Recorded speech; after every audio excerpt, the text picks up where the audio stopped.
course, about autism awareness. This entire month is dedicated to that, and we're finding out exactly how we can be supportive and, of course, a more inclusive society, and even the telltale signs of children with autism. And just before break, we're speaking about her diagnosis with her son and finding out that he was mildly autistic, and then even taking him to school. And now the education sector is the next place where children will, interact with other people, gain their knowledge, etc. How is our education system set up as far as children with autism are concerned? Is there any support for them? Ama ni ile tu, ingia tuone vile tutafanya, Carol? Yeah, I can say some schools are aware of their special kids, others are not. So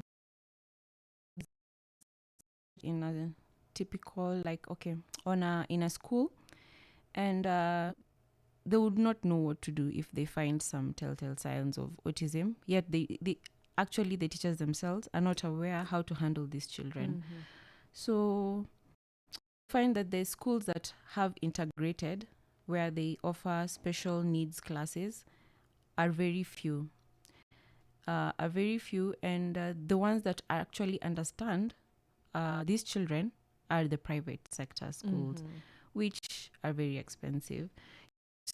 Expect every parent to be able to afford to take their children in a private school.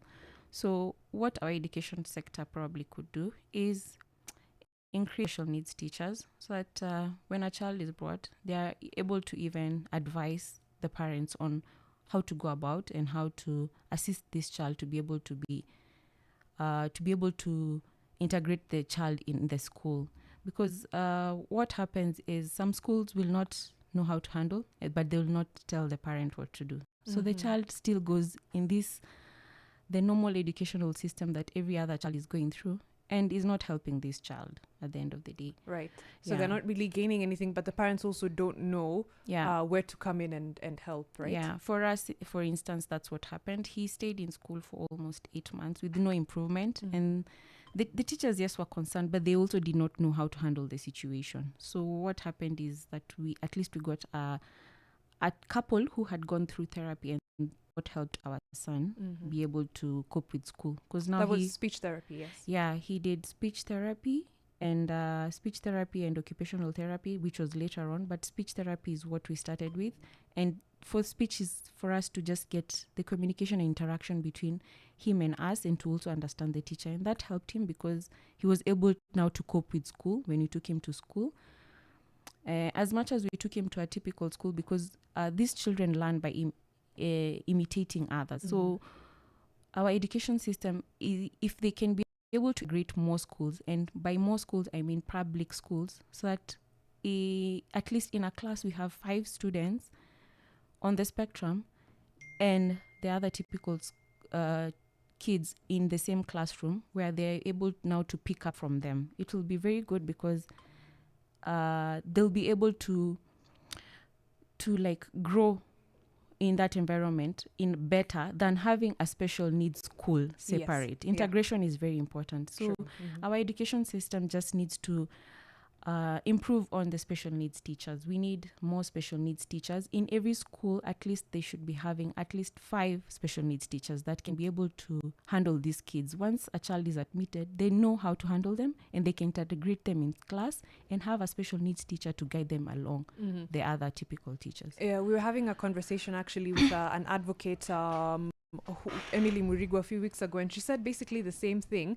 The fact that we try to have schools for kids with different needs, and then regular quote unquote schools, is really not helpful, because society also isn't set up like that. There's no society for people on the spectrum and society for everybody, right? We need to learn how to integrate as early as possible. And I love that at least there's awareness and advocacy going on, and there's bills also in Parliament that are being passed that will hopefully make it so that we can have more special needs teachers.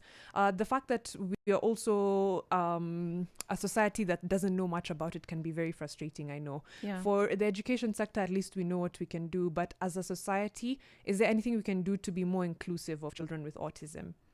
As a society, the best we can do is be very aware that these children are in our community, that not always to raise an eyebrow when you see a child probably going through a meltdown or a tantrum.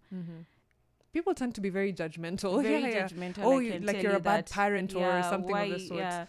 yeah, because in there's so many instances. I can just give you one. Like we could go like to a supermarket with our son, and he would see something that he really likes, and he would pick it up, and it's okay, fine, he'll take it, but he doesn't understand the process of we have to pay for it first. So he will try and open it before we get to the counter. And you'll see so many people looking at you in a way that why can't you just Tell him to wait, or discipline your child? Why is he behaving like that and you're just letting him do that? Because now the problem is you have to explain to him the process, but sometimes it's very hard to explain to him, because at that point he doesn't understand, why can't I eat it and it's here and it's mine, mommy? So as a society, we need to be very aware that these children exist, and not just to expect a perfect world out there. It's not just perfect. Yeah, these children are there. True. Once we are aware that, then I think our attitude will change on how the outlook on how we look at children will change. It will change. Yeah, I think so too. And we can be able to be more inclusive, all of us, right from the school, from the home, down to society as a whole, and workplaces even. Yeah, maybe that's another conversation to have soon. Yeah, true.